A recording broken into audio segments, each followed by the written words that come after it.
Okay, welcome back to another episode of In My Tesla. Before we start, I want to say thank you to everyone who subscribed, who's been watching our shorts, our recent videos. I'm super excited to have you guys be a part of the crew. There's been a lot of new comments that have come in. That's been pretty cool of people chiming in. So continue to do that. I'm glad you guys are enjoying the episode and we have a fun time filming them. So let's get into this topic. We're doing 13 days of Podaween or Podween. 13 days straight like a of dog. podcasting leading up to Halloween. Halloween is one of our favorite holidays. Yeah. So today we're covering this topic right on Richard Ramirez speaking on the Maury Show on August 20th, 1991. So Richard Ramirez, for people who don't know, was the Night Stalker, right? He was called the Night Stalker. He was a serial killer that operated, I think, in the year of 1985 to 1986 or something around that time. During that time, he killed a lot of people and harmed a lot of people, right? And he was very satanic. And I think that's what made him so infamous, is that he was driven by being satanic. That's what made him worse, right? Yeah, that's what made him act out worse. Now, we're not going to go through his whole biography, but he did appear on the Maury Show, which is weird. Oh, no, it's because they had on a survivor. That's why. Oh, okay. Okay. He appeared on the Maury Show August 20th, 1991, and it's some rare footage. And I'm actually going to play this clip. It's 26 seconds. He said something very interesting that I think has sparked a lot of conversation over the years, but not a lot of people have really dissected it. I think most humans have in them the capacity to commit murder. It is not because... No, we don't, Richard. They choose not to, not because they are morally superior, as they so commonly claim, but because they are imprisoned in a web of responsibilities, commitments, beliefs, and sentiments. Richard. And that would render murder an absurd gamble or ridiculous self-destruction. Okay. So I saw that clip many years ago. I feel like I saw that clip. Yeah, I saw that clip a while back, right? And that clip has always fascinated me because I did a research paper in college on serial killers. Ooh. And I was and in my research paper, I was basically trying to decipher whether or not serial killers are sociopathic, psychopathic, and something triggered them to get to that point because they're sociopathic or psychopathic, or if they're just plain what we deem as evil, right? But that clip, me seeing that clip, brought more nuance to my perspective as to maybe why these killers do what they do, right?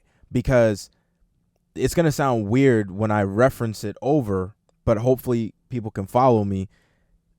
When a serial killer is doing the killing, it's the same. There's a feeling that they get, right?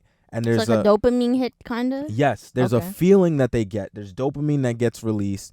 They're trying to achieve something the same way that we try to achieve things. Okay. The same way that we try to beat a level in a game. The same way that we try to, I guess, conquer, from a dude's perspective that's a young single male, conquer the dating scene by trying to see how many people they can date, right?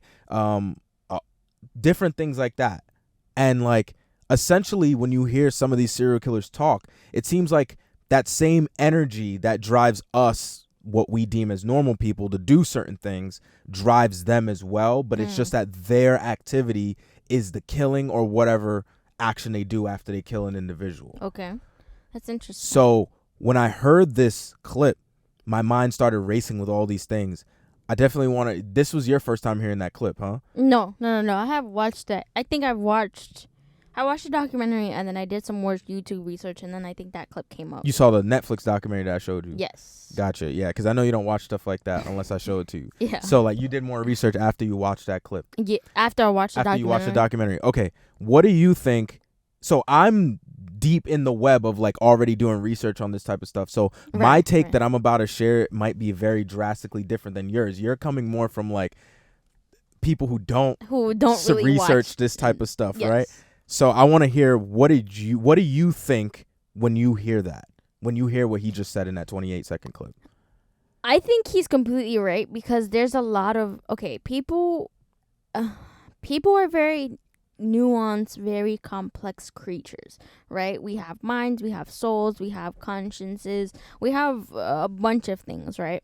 And as I'm getting more into reading the Bible and doing different spiritual things related to God, I'm realizing that there's nothing to hold any of us back, if that makes sense. So by that I mean, think about it the same way he said the people don't kill other people because they have responsibilities. They're in this entrapment of society that holds them responsible for bills and children and this, that, and the third, right? It's the same way that also a lot of people say,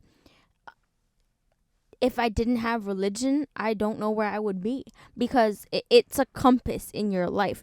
So essentially, not just that, but also him being satanic adds on to that, right? Because what do we know Satan to be? We know Satan to be an evil creature, right? An evil fallen angel that just wants bad shit to happen, right? So obviously we can understand, okay, probably Satanism falls under a similar path where they don't trust God, or I don't really know about Satanism that much, but essentially it comes down to, as a human, you need a compass in your life, whether that's a moral compass, a religious compass, you need a compass. You need something to guide you, whether that's a goal, something that you want to achieve, something that you want to learn. And essentially what makes those serial killers different from everyday people is what they're trying to achieve. Someone like Richard Ramirez was trying to achieve this ecstasy, that feeling that he probably got from killing people. That's well, probably, I think he was also trying to achieve I think the more souls he took, or the more people he killed, like his chance of like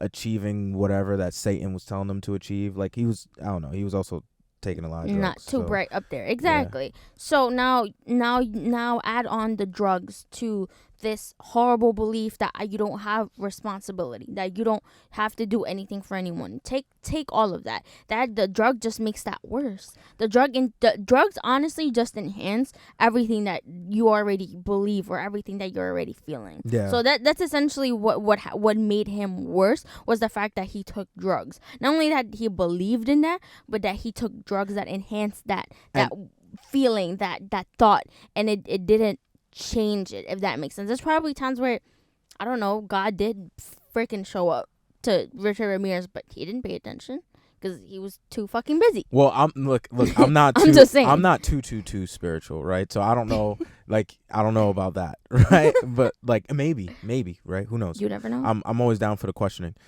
Did a lot of people also don't know that he also lived at the Cecil Hotel. The Cecil Hotel. The Cecil Hotel. That's like a damn hostel, for real. For people who don't know, is like this infamous hotel where in LA, in Skid Row, right, or near Skid Row, where all walks of life from like the underworld kind of would inhabit back in the day. And then it became really infamous when that Asian woman came over and visited. And then she like dying. Disappeared, but then she ended up in like the water tank up there, and it was like a whole mystery because she was like being weird on the camera, and there was a whole thing about it. So now it's rebranded as a different hotel, but the Cecil Hotel, he lived there apparently, which is insane. And the walks of life that they said were in there at the time were just more fuel to the fire, because you know there were people that were believing the same things. So when I hear this quote, right, I agree with you, and there's a nuanced perspective that's here that I try to walk through life and think about. That it's harsh to think about it this way, but like sometimes a spade is a spade, right? Remember, I reference it sometimes to, and I know this is like a touchy subject, but like let's say pedophilia is not like the right term, but we use pedophilia to say younger people, right? But like technically speaking, depending on the age, there's a different name for it. But in all societies, there's a different age cutoff for what's considered pedophilic, right? Or whatever the true term is when you're dealing with like a teenager, right? I know here in the U.S., most states, I think is 18. 17. 17. Most, yes, exactly. Most Consent states. is at 17. 17. Yeah. But I know that because a lot of places started to follow American social constructs, it became 18. But are we forgetting that people like Elvis Presley married like a 16-year-old? Right? Now we look at it and go, oh my God, that's crazy. But even the concept of teenager is still new. Right? I'm gonna explain where I'm going. I'm gonna explain where I'm going with this in a second. Right? The concept of teenager is still new. Back in the day, maybe about 100 years ago or so, I think the concept of teenager came with the boomer era. Right? Or a little bit after that, I think, like the 50s or near the 60s, I think. But the concept of teenager was not a thing. Once you reach a certain age, you were like an adult, but you were like just really young. You were still young, but you were not. You were a young adult. Yeah, but you were not considered a teenager, right? Teenager is such a new concept. Yeah. And with teenager came these boundaries, age of consent, different things. Oh, with new research, your brain is not fully developed, and then da-da-da. But we still have certain things that lack, such as like you can learn how to drive, but you can't buy a gun.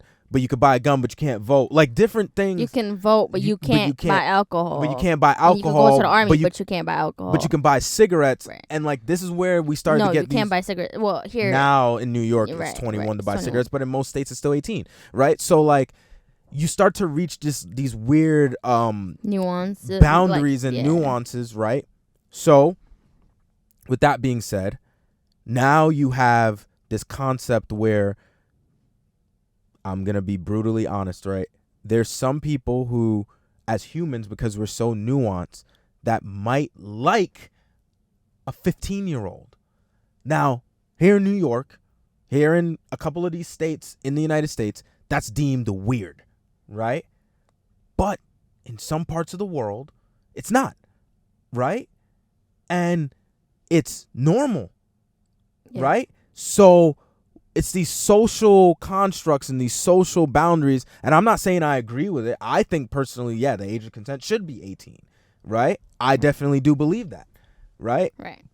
But some people would still consider 18 to be too young, right? Like if a 35-year-old wanted to date an 18-year-old, we might deem that as weird, right? But that's true. Hey, to each his own. But by law, that's it. So we have these social constructs that kind of have this weird nuance to it, right? And he's right. Who's to say that the same way somebody who's 35 can like an 18-year-old, or somebody who's 21 that likes a 15-year-old, that's considered weird, right? Who's to say that they are just not like people who like killing? Because killing is within our nature as a human being. You'd kill if somebody was about to kill you. Yeah. Or you'd kill, like... an animal. Think about what you do to somebody if they cut you off and put your life in danger on the highway and they got out the car and started yelling at you. Yeah. Think about what you'd do to them if you wouldn't lose anything by punching them in the face. Yeah. Right? Yeah. You'd probably act on that. Yeah, so that's what he's trying to say. I don't think he was trying to necessarily say, like, you would kill people the same way I kill people. Right. I think he was trying to say, no, you guys put me on this pedestal of being such a monster because you're trying to wrap your head around killing, period. But I want to show you that the only reason some of you don't kill at all, let alone the way I do, is because you care about those things. You care about your credit score. You care about your mortgage. You care about this. You care about that. The same way somebody that might be attracted to like a 15-year-old that's 21 might go, because I care about this and I don't want to lose this. I don't want to risk losing what I got set up. I'm not even going to do it. But somebody like Elvis back in the day, even he married a 16-year-old. Right. Because the risk to him was not as great. Right. It's the same thing with the Murdaws, right? It's the same way they just kill people to shut them up because they don't have anything to lose. Well, they do have something to lose. But the risk of what they're going to lose isn't as high as what they'd gain by doing whatever they was doing. By killing those people. Exactly. Now, granted, when he did that to his son and wife, he was taking a much larger risk. But like when they did something like kill the nanny, nanny in the Murdaugh, for those who haven't seen, we're talking about the Murdaugh, the family murders. Yeah, the family murders, right? When they killed the nanny, they got insurance money from it. I think they quieted her. Yep. Right? So no, they didn't quiet her. They just But why'd they do that though?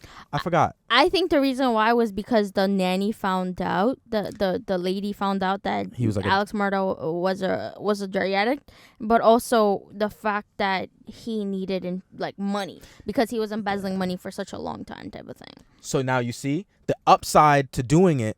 The risk was not so high. Right. So look how fast they did it. Right. It was faster, easier, and better for her to die versus not. Look at the stock market crash in 2008. The risk to the individuals that were doing all these bad loans from the 80s, the risk in the immediate term wasn't there. No, it was not. Look how as human beings, the second that the risk goes away, look how fast we act. And that's why certain things like the age of consent is a law. That's why the statute of limitations for murder, there is none.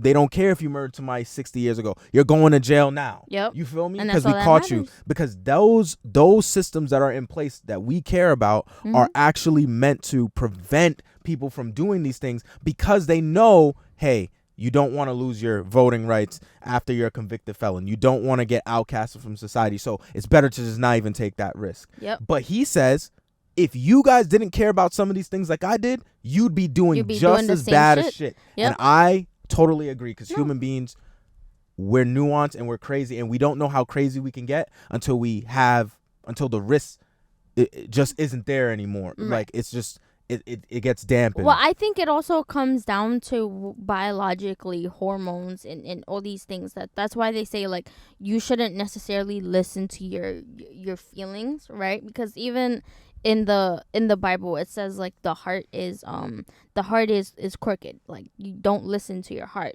because at the end of the day there's certain things that you can feel bad for. So you can see someone that's a drug addict that wants food and you can give them money, but because you feel bad, but at the end of the day okay, like they might end up using this money to go get drugged. So sometimes by listening to your heart you kind of mess yourself up, right? So it ends up being sort of like very similar in terms of like what he's saying, right? Because now it's a feeling that you're getting, right? Whether you're getting the feeling of killing someone and you're getting ecstasy from it, like now you're addicted to that feeling. Now you want to do that, right? And in your heart, in your mind, you believe, oh well, I'm just an inherently evil doing creature, right? That's not really the case, right? That's not really who we are. I think it just comes down to oftentimes a lot of that inability to control yourself. And that inability to not understand, okay, well, maybe if it sometimes it's this is gonna sound super exaggerated, but sometimes it comes down to as little as, oh, I have 10 bags of trolley worms. I'm gonna eat 2 tonight, when you shouldn't have had to. You're giving yourself practically damn diabetes. You could have eaten half a bag and saved it for tomorrow. Is that a sub to me? Because that was awfully specific. That was awfully specific. I'm just saying. I'm just giving an example. 2 packs of Trolleys yesterday. So I didn't know you ate 2 packs. You see? Well, no, 2 days ago I ate 2 packs. Look at you. You see, I didn't know. Yeah, you did know. It's just, that was it's just a prime example, and that's why I like when I tell you about holding yourself off with snacks. Like that's why I tell you that, because oftentimes it's a self-control thing. Yes, it's an enablement thing that you do to yourself. And I think once, like Richard Ramirez, once he killed his first person, he was like, oh, I like this feeling, and now he went back and did it again and did it again and did it again, and that's how he ended up in that scenario. Because oftentimes as humans we're too not distraught. I feel like we're all like we all have like a crazy addictive personality. Yes. And it's called the devil, Yes. Right? And not just that, we're all I feel like we're all lost souls, if that makes sense. And at the end of the day, we need a guiding compass. No matter what that guiding compass is. For a lot of people it's religion, for a lot of people it's goals, and we've been over this at the beginning of the You know what's funny? Like damn, I'm trying to remember. Fuck, no. Damn it. You said compass. It's also like energies, right? Like whatever you put your energy into could be the same as what you put your energy into for something else, right? It can translate over. So let's say you're the type of person where you like protecting people. Okay. Right? Usually people that have that personality trait, if they don't have a sense of like, let's say, brotherhood or whatever, right? Or like family or closeness with other people, we all yearn for that social. That's why, that's how you hear that some of those people end up like in a gang and they became like the enforcers for the gang, right? It's like, because they're taking the energy that we have naturally as a human being to protect and serve our community, and they got wrapped up in this community over here because that energy from like brotherhood. So now they use the energy of social interaction to go with this group, which just so happens to be a gang. And then they're using the energy that comes from needing to protect people to put it into being the enforcer that protects the gang. And it's the same thing as a serial killer. Sometimes you hear like this energy to, you know, John Wayne Gacy, right? Had this energy. He was gay, right? But like he never wanted to admit it, right? So now he had this energy to like, and then also he liked the younger boys, right? So now he has this energy to do that, but he also has this primal instinct to protect his image and protect everything. And usually when you end up in that predicament, some people are willing to die or kill for that. So now he goes, well, now the only way that I can hook up with these boys and still protect my image is to kill you. Either force you to do it, or if you don't get forced to do it, I still kill you while doing it, right? So now you see these weird dynamics of like, you know, this like energy and this focus being manifested into these modus operandi, which is like how they kill or what they do when they kill or whatever. You know? Yeah. Oftentimes, and that's the crazy part. If you really look at serial killers, there's very few serial killers that just kill people. Like, some of them kill older people. Some of them kill just young boys. Some of them just kill young women. And that's what's weird with Richard Ramirez. But that's what made him scary. Yes. He had no demo. It was just random. It was just random. But I think that's because of why he was doing it. Yes. And also like how he grew up, right? When you grow up, like as you grow up, you start to see the world in a different way, right? Your beliefs of the world start to shape. His beliefs of the world did not start to shape out in a good way. I think that all the trauma and all the things that he went through led him to now having this weird outlook on the world, right? Looking at his cousin with all that stuff that his cousin did. He was in the army, this, that, the third, or the Navy. I forgot what his cousin was in. But essentially, like all of the things that he saw, he eventually saw in the world that, hey, look, I don't give a fuck. There should be no fucking consequences. There practically is none. So I don't care. And then now that's how he ends up just killing people. And now instead of it being a modus operandi where he, let's say, only kills people from the Navy or people from the Army or disabled veterans or whatever the fuck. Now he kills everybody. Why? Well, no.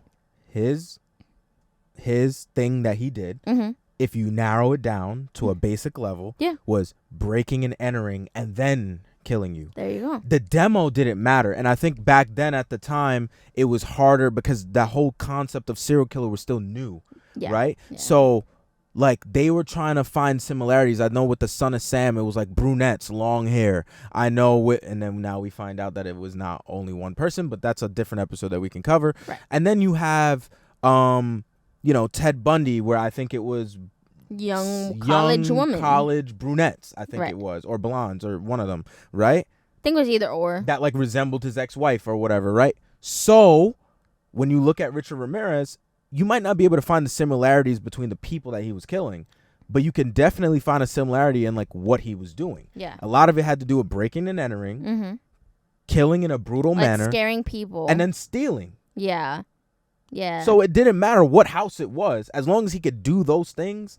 That's what he wanted to do, and that's where his energy was focused on. Yeah. So that's really like when they study. I'm not a expert, a clinical psychologist in that field, right? I did some studies, but I didn't do like super fucking in-depth studies to tell you it's super in-depth. But I can tell you this, like that's where that's what he was focused on. Was the breaking, entering, the killing, and the stealing, right? Portion. And it didn't matter who. You get that from deductive reasoning, right? You get all of those things that you know about Richard Ramirez from deductive reasoning, from understanding from understanding how he was, who he was, what he did, how he grew up, and just taking a look. But I think, like he said, he just felt like he had no consequences in the world.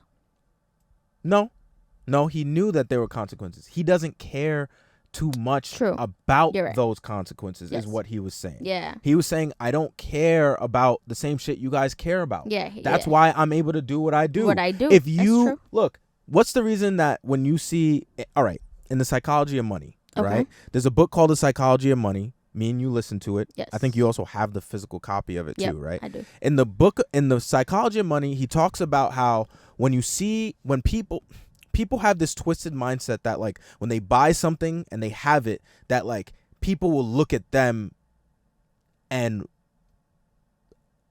pay attention to them, but they're not paying attention. But in actuality, psychology says that they're not paying attention to you. They're paying attention to the item and what they would look like with the item. With the item, yes. And that's how the trend of FOMO and everything comes about. That's true. Because when somebody sees you with a new pair of shoes, they're not thinking, oh my God, you're so cool with your new shoes. Right. They're thinking, oh my God, I want those shoes for me, and those shoes will look cool on me. They're focused on themselves. Right. So the same thing when it comes to this, right? It's like, damn, I forgot where I was going with that. Where do you think I was going with that? Damn it. Basically, like, it's not that he cared about he didn't care about the consequences. He more cared about the feeling that he would get when he stole, when Richard Mille stole something, or when he killed somebody. He was more focused on that feeling. And he's more cared about, and he's more worried about thinking about what he's going to get out of it too. Not just the feeling of like he's fulfilling the Satan thing, like the compass you're talking about, but also like, what jewelry am I going to get? That way I can send it back to my mom. Because he was also doing that. Yeah, a lot of people don't realize he was sending a lot of the things he used to steal back to his family. Yeah. That's what I'm talking about. Energy, providing. He's still a male at the end of the day. He still has an urge to provide. Yep.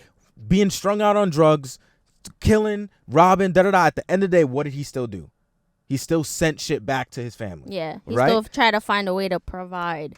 Right. Energy. It's like that energy to provide was still there. Yeah. You understand? No, and then that's that true. Energy of having a compass and a guidance was there. And that's how he got wrapped up in Satanism. Yes. Right? So essentially, it was just the wrong compass. Essentially, yeah, it's just what we deem as the wrong compass. Right. Because at the Cecil Hotel, that might have been the right compass. Sometimes it all depends on what society you're into. Just like I told you. Who you're with. Just like I told you. In a certain state, somebody might like a 16-year-old. If you're around other individuals who have also married a 16-year-old, right? Then your moral compass seems to be in check. Yeah. But you leave, now it's out of check. Yeah. Now everybody else that's in New York or in Pennsylvania or wherever, or these other states, are looking at you like, what the fuck are you talking about? Are you doing? She's 16? You want to marry a 16-year-old? You're crazy. Now you're sitting there wondering, am I crazy? But sometimes it's just the environment that you're fucking in. Yeah. Right? That is very true. That's all it is. That is true. Sometimes. And I think that that's ultimately like what he's trying to say. As fucked up as it may seem, do I think he's right to a certain extent? Yes. Yes. Because I do think that human beings, and that's why we have things like religion. I do think without religion, even though I'm not super religious, that this world will be a lot more crazy. Yes, we'd have utter chaos. We think it's crazy. No. No. Human beings, we can get wild. Yeah, and that's why if you ever read the Bible, the Old Testament, if you ever read anything pertaining back to the Roman Empire and before then, look at how wild people were. We were beheading people. We were splitting them in fours with 4 horses and having people watch that. It's like to us, that's barbaric. Now in this modern time, that is barbaric. But back then, that was a normal. Look, they crucified Jesus. They crucified Jesus just because he said that he was God, right? And they crucified Jesus because he was a threat to the Roman Empire. But think about it. Putting nails through someone's hands? Yeah, that's crazy. That's insane. Yeah, that's crazy. But like, not back then. It probably didn't seem that crazy. Right. Back Probably then, that was the norm.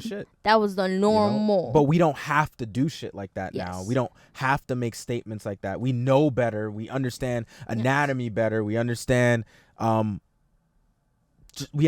so much more things better. Yeah. And that's why over time, certain things, right, we're instead of like back then, they were probably placing what we would consider parlays on like how long it would take somebody to die while hanging. I bet you money there was a market for that shit. No, there was. There was probably a market in gambling where they said, I'll bet you 2 shillings it takes them longer than 10 minutes to go out. I think like some shit like that. But think now we place bets on the national anthem. It makes us seem soft, but if you think about it, it's actually true. like helping us like live a lot longer. Yeah, because even when I think I read it somewhere in the Bible, or I heard it somewhere. But I think the Roman soldiers were betting on who of the 3 people that were crucified, Jesus or the 2 criminals, would die first. Yeah. You see? Like there's no way. I forgot where I read it from, but I really think that's why all these things such as like tribalism, colorism, culturalism, all these things like exist. They exist because we have these things that are encoded in us. Yes. Some of it was for survival, and there's certain things that was for survival back then that like we need to realize in certain situations when we're about to use it that maybe it's not necessary, right? Yeah, right. It's like when somebody cuts you off on the highway, you might feel like, and almost cause an accident with your family in the car, you might feel the urge, I want to kill this person. Yes. In your mind, it's justified because why? They put your family in danger. Yeah, they put your life, your family's life in danger. And that biological coding that you have in you to protect your family, that is what's raging you at the moment. But then you need to think with your 2023 mind, your evolved mind, and go, hold on, I have that feeling. Why? Strip me down primally. Why do I have that feeling? Right. I have that feeling because he put my family in danger, and now I feel this primal urge to kill him. Yeah. Right? Yeah. But if you think about it, logically, you go, okay, he almost did, but it didn't happen. Right. You have to kind of talk yourself. You have to talk yourself. Yeah, but down. It didn't happen. Maybe he didn't mean to do it on purpose. Right. Like there's different things that you can now start to dissect to go, okay, to bring that energy that you're about to bring out of you down. And it doesn't make you pussy, right? Because now maybe you might channel that energy to say, you know what? If you have an opportunity to talk to this person, let me talk to him. That way he never does something like that again. Right. And now we're back at self-control. Rather than I'm about to get out the car and punch this person square in the mouth. It's like that's primal.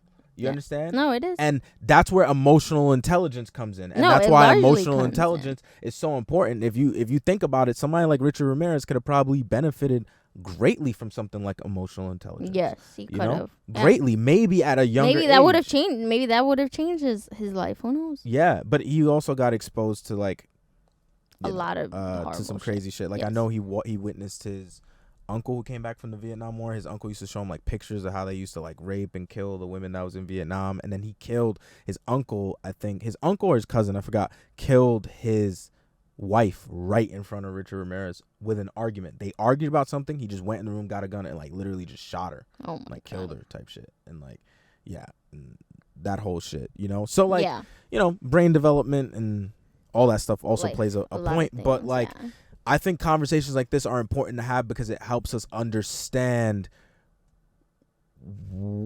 why we are pushing for things like more emotional intelligence and things like that. Yeah. Because you understand the nuance of what you are, which is a human being, and that nobody's perfect, and that you get these certain urges and these certain whatever. But like, it's about using your evolved part of your brain to say no, but understand why you're trying to fight yourself on it. Yes. Not just, my pussy part of my brain is trying to fight me on it. No, understand what's really happening. Yes, and why you're really doing that. And why you're doing it. Mm-hmm. Yeah. Because that can also help save your life maybe. The last example I want to give is like, should you let somebody hit you first before you start fighting? No. It feels like that's the right thing to do. Yep. But if somebody's invading your danger zone, right? You can't let them get that close. After you multiple times have told them to you can't let them get that close. Right. Why? Because even though primally you feel like, I don't want them to get that close. You want to do something, fight or flight, right? Your evolved brain starts to tell you, oh no, don't take the risk because then you could go to jail, you could da-da-da. But you know what's the other risk that you're not thinking about? Your life. Your life. Right. So now Losing you got to choose. You know, now you got to fucking choose. Lose your life or you go to jail. Yes. And that part gets clouded. So understanding that part yourself, is hard because I was even watching, I think it was a news report, and it was this guy, I forget, like it was a family basically, but the guy, which was probably our age, he ended up shooting someone who was about to attack his parents, and the reason why he did it was because the guy started he was about to start attacking them. After multiple times they had told the person attacking his family to back off, the son went and I think shot him or beat him up or something. But basically the reason why he did that was because, and that's that conflict that we're talking about. He did that. The reason why he went and attacked the guy that was attacking his parents was because his dad had gotten shot in the face before.